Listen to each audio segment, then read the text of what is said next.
Bila saya letak jawatan sebagai arkitek, ramai yang bertanya lah, 5 tahun belajar arkitektur, kau tak rasa menyesal ke kau letak jawatan sebagai seorang arkitek kan? Betul ke benda ni wujud?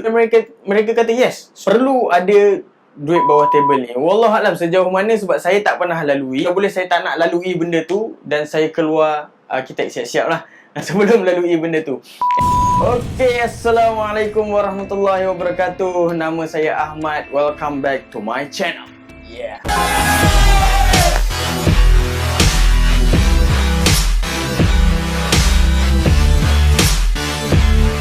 Okey, Alhamdulillah saya ada berita gembira untuk anda. Sekarang saya bersama dengan tim sedang membina satu platform yang dipanggil sebagai Jiwa Kembara. Apa benda platform Jiwa Kembara ni? Okey. So, Jiwa Kembara ni adalah satu platform untuk kita sama-sama keluar travel sambil jana pendapatan ataupun sambil buat duit. Jika anda berminat untuk travel secara part time ataupun full time sambil buat duit, anda dijemput untuk join channel Telegram kami yang saya letakkan di ruang description. Okay?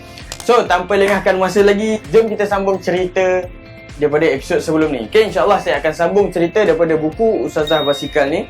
Alright, sebelum ni saya dah ceritakan dalam buku ni yang saya sudah berkahwin dengan pilihan mak ayah saya sendiri, Umi dan Abi lah. Sebelum berkahwin saya meletakkan syarat kepada Adila yang selepas kahwin saya nak pergi travel around the world. Dan selepas berkahwin saya cuba stamina Ustazah Adila untuk kayuh berbasikal pusing Malaysia. Dan kami cuba untuk masak sendiri, kami cuba untuk berkemah dan sebagainya. Dan Alhamdulillah semuanya cantik. Semuanya cantik. Maksudnya stamina semua cantik. Dan masak sendiri pun Alhamdulillah. Dan kami boleh berkemah dekat mana-mana lah. Maksudnya kami tiada masalah dengan berkemah. Kami pun buatlah proposal. So, proposal dah siap. Dan kami bercadang untuk bermula daripada Nepal. Kayuh daripada Nepal sampai ke Mekah. Okay. Alhamdulillah, proposal dah siap dan sampailah masanya untuk saya lepaskan jawatan saya. Saya letakkan jawatan saya untuk saya fokus kepada projek ini. Okay? So, projek ni bukan projek kecil-kecil. So, projek ni sangat besar yang memerlukan fokus 100%. Memaksa saya untuk letak jawatan lah. Actually bukan maksa pun, sendiri yang pilih untuk nak letak jawatan. Okay?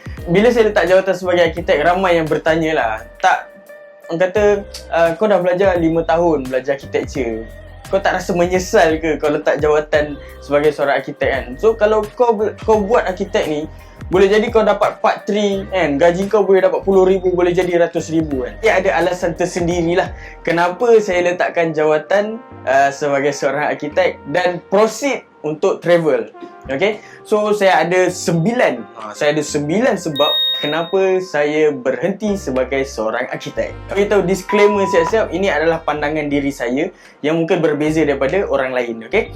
Okay, alasan yang pertama adalah Alhamdulillah saya dah capai saya punya cita-cita. Yang cita-cita saya yang daripada zaman bangku sekolah nak jadi seorang arkitek. Dan Alhamdulillah dah belajar, struggle 5 tahun belajar dan capai menjadi seorang arkitek part 2. Dan Alhamdulillah dah dapat cita-cita. What's next? Waktu tu saya fikir, what's next? Takkan saya nak jadi arkitek sampai bila-bila kan? So, sebab banyak lagi benda yang saya tak explore. Dan saya tak nak meletakkan diri saya ni di dalam dunia arkitek sampai bila-bila. Okay? Itu yang pertama. Okay.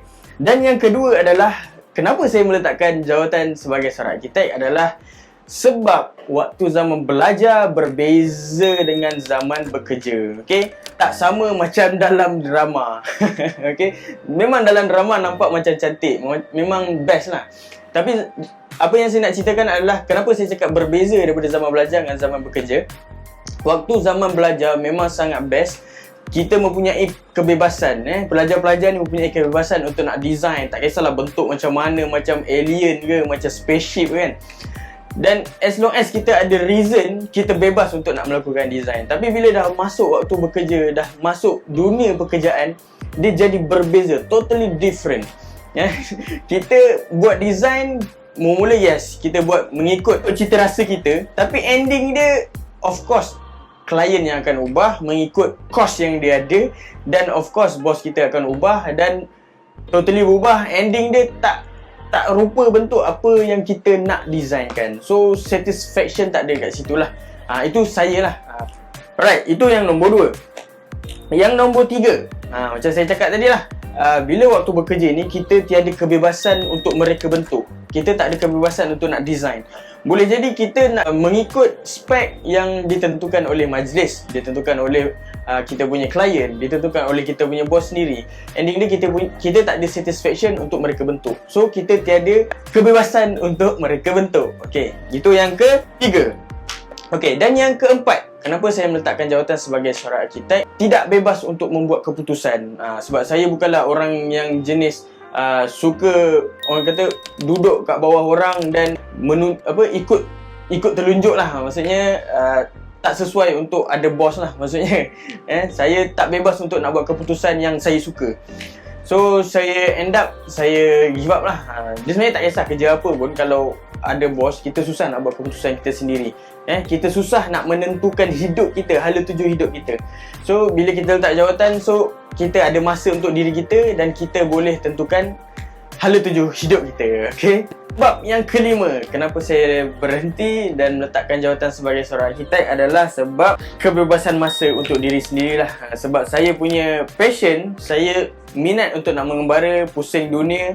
So bila saya bekerja sebagai seorang arkitek, saya tak ada masa untuk diri sendiri. Okay? Itu yang kelima. Okay? Dan yang keenam, kenapa saya letakkan jawatan? Sebab hidup ni terlalu pendek. Okay? So umat Nabi Muhammad SAW minimum di antara 60 hingga ke 80. Siapa yang sampai umur sampai 80 tu bonus lah. So terlalu pendek lah kalau nak dibandingkan dengan akhirat yang masa yang sangat panjang tu. Saya nak fully utilize hidup saya ni dengan macam-macam lah. Saya nak buat macam-macam benda. Travel, saya nak try jadi mutawif, saya nak try jadi pilot, engineer, doktor dan sebagainya lah. So saya nak fully utilize hidup saya. Okay? Dan yang ketujuh, sebabnya adalah, okey, ni disclaimer siap-siap lah. Statement ni sebenarnya dia agak sensitif. Bila saya tanya kawan-kawan saya ada sahabat-sahabat yang dah bekerja lama dalam bidang arkitektur ni, dan saya tanya diorang, betul ke benda ni wujud dalam orang kata dunia arkitektur ni? Dan mereka kata yes, almost semua kata benda ni wujud. Okey, iaitu duit bawah table lah, duit bawah table, yang kalau kita perlukan satu-satu projek tu perlu ada duit bawah table ni. Wallahualam sejauh mana, sebab saya tak pernah lalui dan saya just tanya around, dan saya kalau boleh saya tak nak lalui benda tu, dan saya keluar arkitek siap-siap lah sebelum lalui benda tu. Dan bila kita bekerja dengan orang ni, tak kisahlah company Melayu ataupun company yang bukan Melayu, kalau benda tu berlaku di peringkat atasan dan kita sebagai pekerja, kita tak boleh kawal duit gaji kita tu, sama ada duit tu daripada duit bawah meja, ataupun hasil duit daripada bawah meja, ataupun hasil daripada tempat yang syubhah, tempat yang haram, tempat yang halal. Kita tak ada kuasa untuk nak kawal. Tapi bila kita keluar dan kita kerja sendiri, kita berniaga sendiri, kita boleh kawal benda tu lah. So saya nak elak perkara tu. Alright. Nombor 8, kenapa saya letak jawatan? Sebab saya nak keluar daripada sistem. Sistem yang saya maksudkan adalah dalam Malaysia ataupun dekat luar negara dan sebagainya. Bila kita lahir di dunia ni, kita sekolah rendah, kita sekolah menengah, lepas tu masuk universiti, lepas tu bekerja dan berkahwin, beli kereta, beli rumah, lepas tu meninggal dunia. So saya tak nak masuk dalam sistem tu. Saya nak keluar daripada sistem. Saya nak keluar, pergi dunia lain, pergi negara lain, pergi travel untuk fully explore apa yang ada kat dalam dunia ni, fully utilize masa yang saya ada sebelum saya menutup mata, sebelum saya meninggal dunia. Okay? Itu alasan saya lah yang nombor 8. Dan alasan yang terakhir, nombor 9 adalah sebab ini adalah alasan yang paling kukuh lah sebenarnya. Sebab saya letak jawatan sebab saya nak keluar travel. Okay? So kalau saya bekerja lagi, saya akan serabut. Waktu travel tu saya akan serabut, fikirkan pasal kerja, fikirkan pasal komitmen. So saya siap-siap letak jawatan untuk saya nak pergi travel. Okay? So setakat itu saja.